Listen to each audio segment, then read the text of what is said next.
finish here isn't perfect, but it's not that bad. I can live with it. We'll just call that patina. Here's the completed back. Take a shot right out here. I gave it a few spritzes of some toning lacquer just to color it up a little bit. I've trimmed the edges here so it doesn't stick out on the sides anymore. Same over here. I've got screws, 4 screws on this side, one there, one there. I came up with these little brass, let me see if I can get a good picture of this. These little brass slip things. They're just a piece of brass with a fold over top. Use that to secure the back. The other side. I removed a little muslin cloth that was covering that speaker. It was a shot. I need to get some fresh grill cloth for that. I never saw him before. The only real problem is the top. As you can see, it's pretty jacked up. That's rust pits.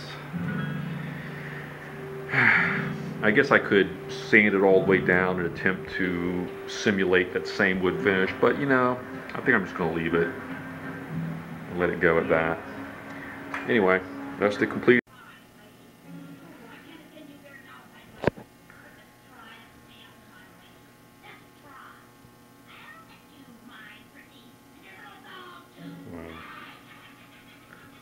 Anyway, CTC-7 looking good. I left the flyback cover off. I figured it was just too much heat. I'm going to keep monitoring the flyback and see how it's doing and decide whether or not it needs to have a fan added.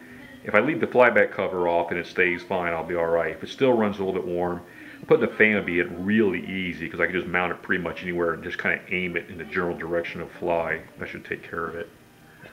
Anyway, that's it for now. I have a feeling if I change the channel, I'm getting actually some RF interference, or it could just be a bad transformer or something. Let me fool around with this a little bit. That's good. Take another look. Oh, look at that. Horizontal goes wackadoodle. There we go. And just when I got through saying horizontal was not having a problem anymore. It was proved me wrong. Anyway, that's it. Okay, I was having some problems getting the signal to come through cleanly. I get a lot of snow, a lot of interference, a lot of nonsense. I noticed whenever I tugged on the antenna wire right here, those two blue things plug right into there where you see the clip. Just touching that wire would make all the difference in the world. So I suspect the bound has got a problem. So what I'm going to do is I'm going to check it for shorts. I've got one side of this one side of the meter on the ground, the other side on the ballon. Let's turn on short. Now I'm just going to touch this.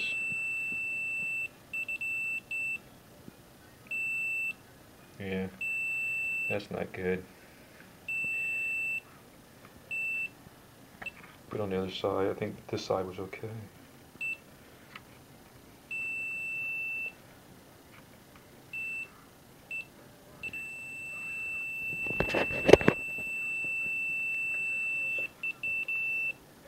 So putting pressure on it like there, it's off.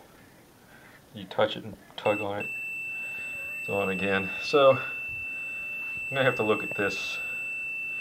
Unfortunately, that bound's kind of built into the tuner, so I'm gonna take it apart, see if I can figure out what's going on.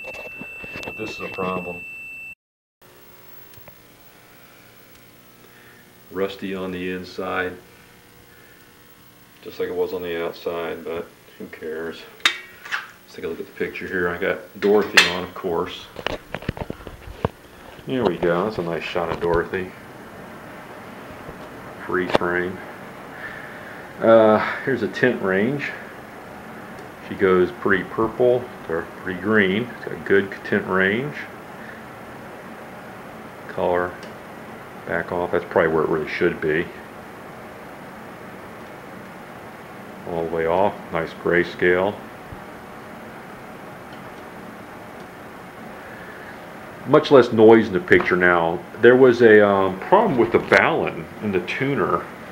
I ended up having to take the chassis out, pull the tuner, take the tuner apart, and I found where one of the wires in the balun was just had like a little, I don't know, just bent a little bit, just enough to short part of it out. So I knew there was a problem there, and we fixed that up, and it looks much better now. Clearly. Go ahead and play.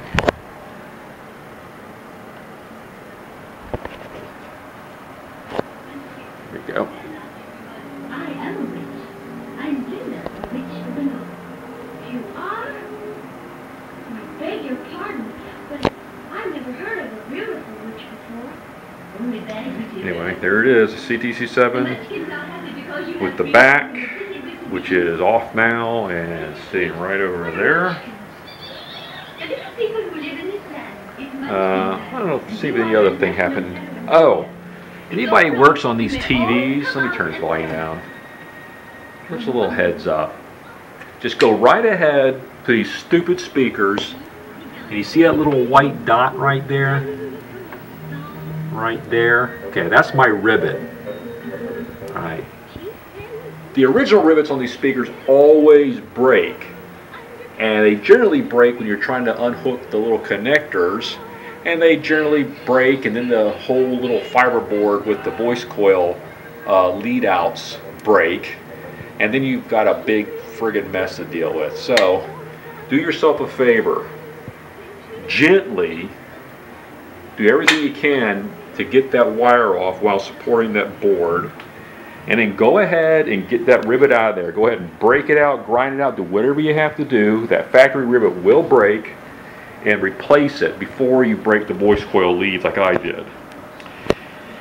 I knew better, and just sometimes you forget stuff you learned a long time ago. So anyway, the way to fix it, if you do, unfortunately, you'll never be able to solder those leads effectively. What I do is get a fine piece of copper wire, like probably about, I don't know, a 20 gauge wire, 22 gauge, 20 gauge, bare copper wire, just like a piece of stranded wire out of a, multi-stranded piece.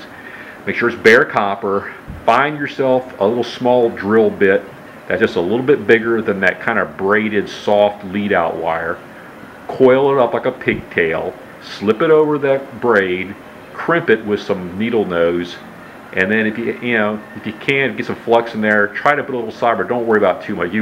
It'll probably okay even without solder, but you should be able to solder once you've got it crimped on the pigtail. Solder it, leave about 1 inch long, then you can reconnect it to that fiber board.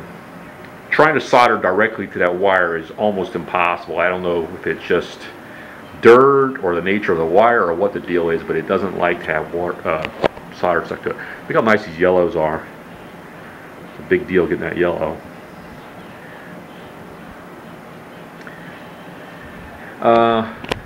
That's about it. Anyway, so this TV, just a quick summary. Needed a new CRT. The original CRT was bad. It needed to be recapped completely.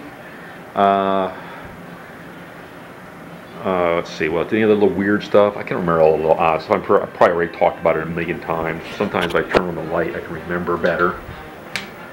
Recap. New CRT. Other than that, I guess it wasn't that big. Oh, the convergence board. I remember going around and around with the convergence board, the open coil on the convergence board. All the main components on the chassis were okay. I'm even running the original filter caps. So all you people who are going to fuss at me about having the original filter caps, yeah, I know. I shouldn't do it. I'm sorry. I've added a fuse on the horizontal out just to make it a little bit easier to check horizontal out current. Replaced the original kind of fuse. I don't know if you can see it or not. There's that white. Normally that's one of those clip-in fuses. I got rid of that and I put that because the clip-in fuses are kind of pain. I mean, actually it's a pigtail. I'm sorry, it's a pigtail solder-in fuse. I don't like those at all. That's it. While the TV's running, I'm going to stick my hand in there, try not to get shocked, and check those filter caps. No problem there. What have my... Here we go. Bingo. 94 degrees, and its outside temp is 86. That guy is 100 degrees, and I know paper one is 97, 94, 98, 97. The one in the very back I saw for about 103 for a second. Ooh, 110. Wait a minute, did I get a tube?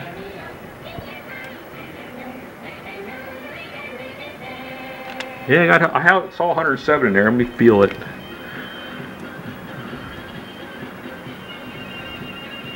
Doesn't feel that warm, but anyway. Let's see how the fly's doing. 103 on the fly. 110, that's the hottest spot. 98. This fly actually, the outside of the... Let's see. Let's try to find a hot spot. Yeah, it's about 110.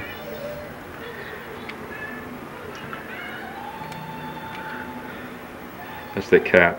So the thing to do here is to, run this thing for about half an hour. See how that cap's doing. It might, if it gets hot, then it needs replacing. That's a fact. I didn't do it because I don't like to replace things that are okay. I like to give them a chance to work and see how they work. And see how it goes from there. Anyway, hope you enjoyed the RCA CTC-7. One more pick of the front. We'll wrap it up. There you go. It would be just in time to see the witch come out.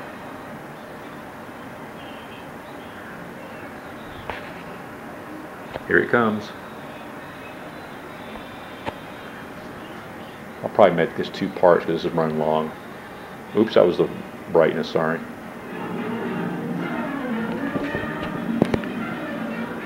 And here she comes. And that great face that Dorsey makes. I'll try to freeze it when it happens.